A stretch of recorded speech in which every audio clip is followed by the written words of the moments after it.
Olá, mulheres, aqui quem fala é Viviane Martinello.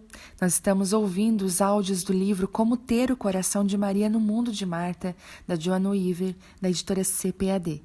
Hoje nós estamos no áudio 19, Ocupados Demais para o Conforto. Fomos criadas para a plenitude, compreende?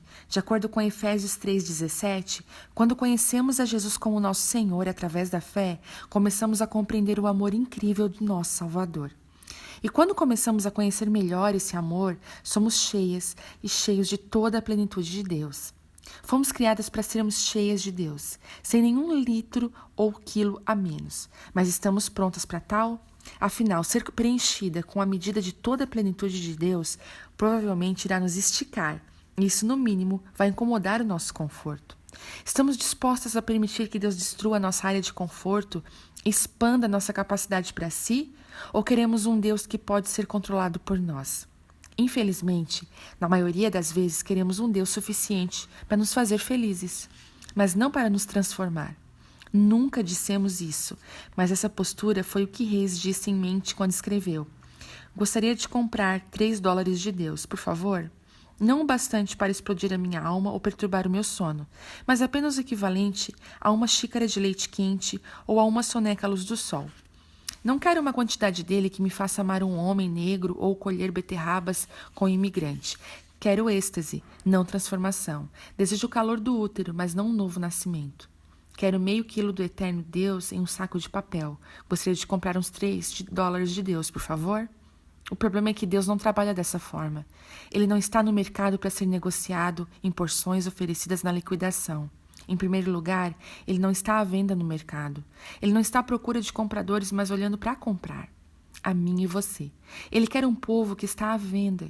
De todas as formas, liquidação total. Ele não está disposto a negociar por troca, não está olhando para fazer um favor. Ele até já pagou o preço. Seu filho morreu na cruz para pagar a nossa dívida e resgatar nossas almas. Entretanto, a transação nunca é uma venda forçada. É crucial compreender isso. Deus é um cavalheiro, não um ladrão nobre. Ele vai nos cortejar e procurar, mas nunca vai se atirar sobre nós. De fato, podemos dizer não ao Criador do Universo. Podemos fazer a escolha de deixá-lo num canto de nossas vidas. A autora e professora Cynthia afirma: escolhemos o grau de intimidade que temos com Deus.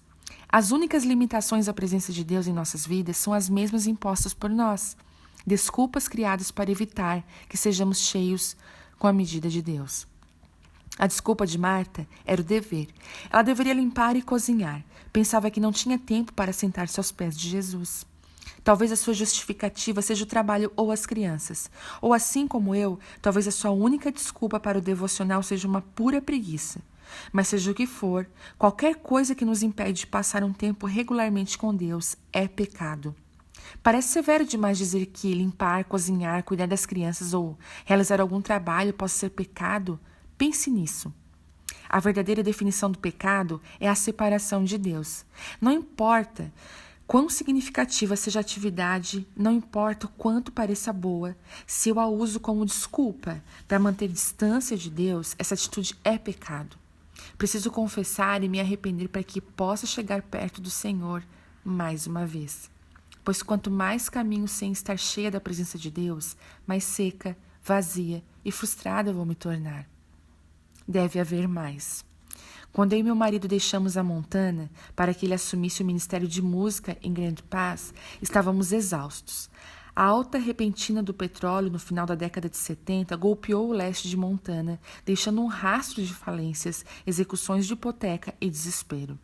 Em apenas um mês, 50 famílias de nossa igreja deixaram a cidade à procura de trabalho. Foi uma época difícil para nós, tanto emocional quanto financeiramente, mas eu não tinha ideia do quanto isso me havia esgotado espiritualmente.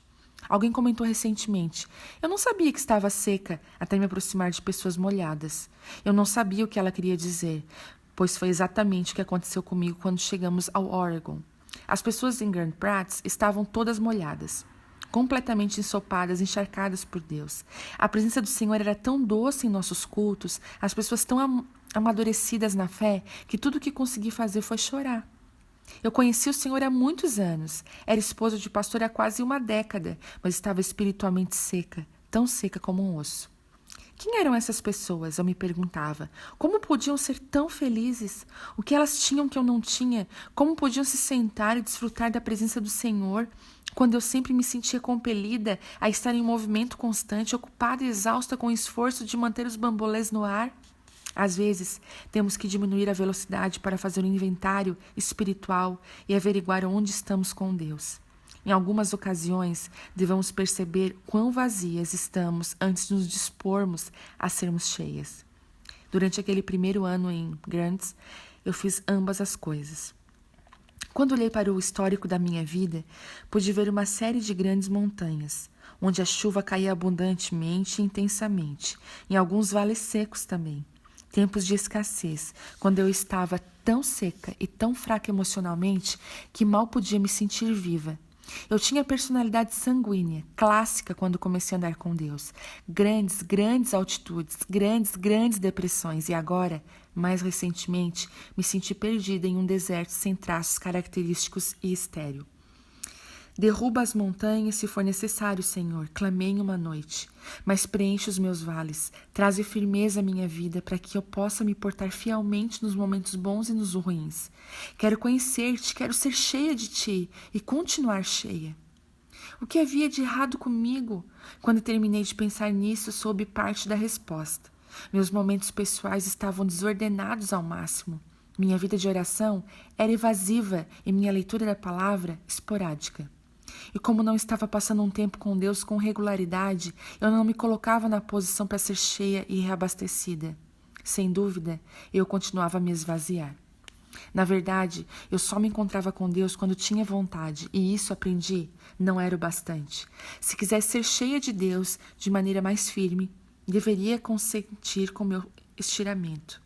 Assim seria possível abrir espaço para a melhor parte diariamente minha vida. Isso significa aprender a abandonar a bússola das minhas emoções e começar a treinar a minha vontade.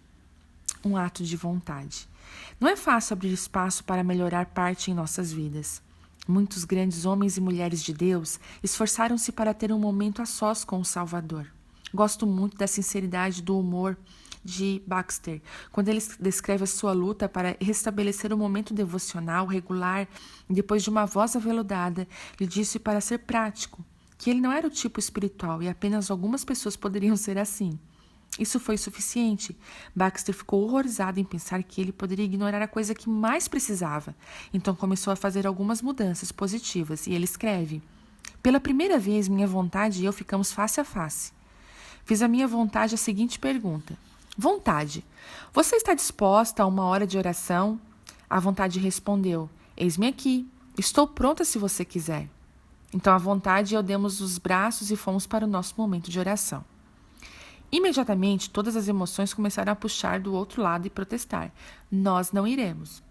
Vi que a vontade titubeou um pouco, então eu perguntei: você consegue aguentar? E ela respondeu: sim, se você conseguir.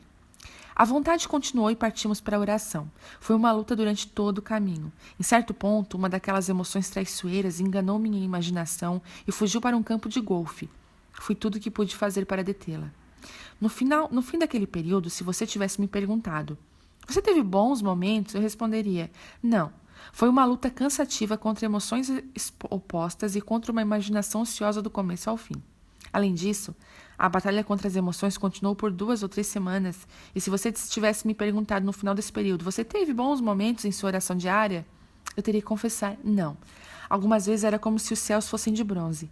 Deus estivesse muito distante para ouvir. O Senhor Jesus estivesse estranhamente indiferente à oração, não fizesse nenhum sentido. No entanto, algo estava acontecendo. Primeiro, eu e a vontade ensinamos às emoções que éramos totalmente independentes delas. Ademais, em uma manhã, cerca de 2 semanas após o início da peleja, justamente quando eu e a vontade estávamos indo para mais um momento de oração, ouvi por acaso uma das emoções cochichando para as outras: vamos, amigas, é inútil perder mais tempo resistindo. Eles vão do mesmo jeito. Então, algumas semanas depois, o que você acha que aconteceu? Durante um de nossos momentos de oração, quando eu e a vontade não pensávamos mais nas emoções, uma das emoções mais fortes surgiu e inesperadamente gritou: aleluia! E as demais exclamaram: amém! E pela primeira vez todo o meu ser, intelecto, vontade e emoções estavam unidos em uma oração coordenada, simultaneamente. Deus era real. O céu estava aberto. O Senhor Jesus estava presente e radiante. O Espírito Santo se movia através de meus desejos e a oração era surpreendentemente cheia de vida. Além do mais, naquele instante, compreendi que o céu ouviu e assistiu a tudo durante aqueles dias de luta contra o mau humor e emoções rebeldes, e que também eu recebi a disciplina necessária do meu Mestre Celestial. Uau! Quando li pela primeira vez as palavras de Baxter, elas abriram as cadeias de algo oculto dentro do meu coração. Então eu não estava sozinha, outras pessoas lutavam também. De repente tive esperança de que eu também poderia experimentar a alegria da melhor parte. Não era preciso esperar até me sentir espiritual para passar o tempo com Deus. Eu só tinha que tomar uma decisão e os sentimentos espirituais apareceriam. Então, comecei a tentar, mas não era fácil. Às vezes eu tinha que lutar como Baxter. Em algumas ocasiões, Deus parecia tão distante e meu coração assemelhava-se ao aço frio. Algumas vezes fiquei irritada e impaciente, mas persisti e gradualmente as coisas começaram a mudar.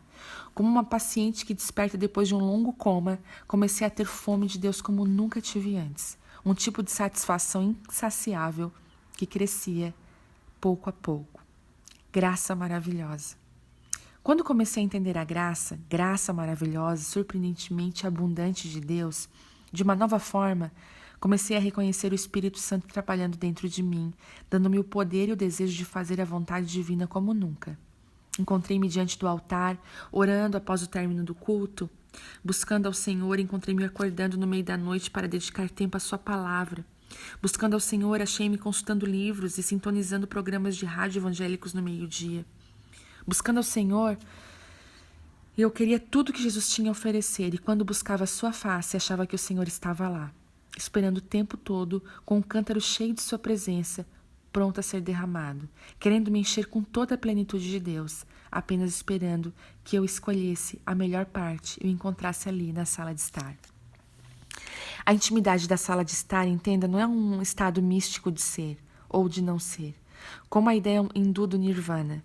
Não precisamos escalar as montanhas do Nepal para encontrá-la, nem continuar em uma busca de espírito como os antigos nativos americanos. Não encontraremos em uma estante, em uma velha caverna empoeirada ou em algum museu iluminado. A melhor parte não está em algum lugar lá fora, está dentro de nós, onde Cristo habita por seu Espírito Santo. Não é maravilhoso? Não podemos tirar a melhor parte do seu lugar. Ninguém pode tirá-la de nós, embora, infelizmente, alguns prefiram ignorá-la. Lembra-se da ilustração de Cristo batendo a porta? A linda cena estava pendurada acima da cômoda da vovó por anos. Uma meiga lembrança para essa garotinha em cujo coração Jesus desejava entrar. Não havia trinco do lado de fora da porta de madeira, diante da qual Jesus esperava. Ela só podia ser aberta por dentro. A porta da minha vontade também é assim. Jesus não forçou as irmãs de Betânia a aceitarem a sua companhia. E nem vai forçar. Tenho que deixá-lo entrar antes de poder desfrutar os momentos da sala de estar juntos com ele. E a porta nem sempre é fácil de abrir, mesmo do lado de dentro. Entretanto, descobri que 3 pequenas chaves podem fazer toda a diferença. São 3 verdades simples, tão simples, que tendem a ser negligenciadas, mas poderosas o bastante para abrir portas fortemente teimosas. Elas têm feito toda a diferença para mim, mantendo a minha vida centrada em Cristo. Quais são essas 3 pequenas chaves? São fáceis de lembrar, pois todas elas começam com a letra C. Constância, criatividade e conversa. E nós vamos terminar o áudio 19 aqui, mas nós vamos falar um pouquinho sobre essas 3 virtudes de letra C no próximo áudio. Que Deus abençoe a sua vida, em nome de Jesus. Amém.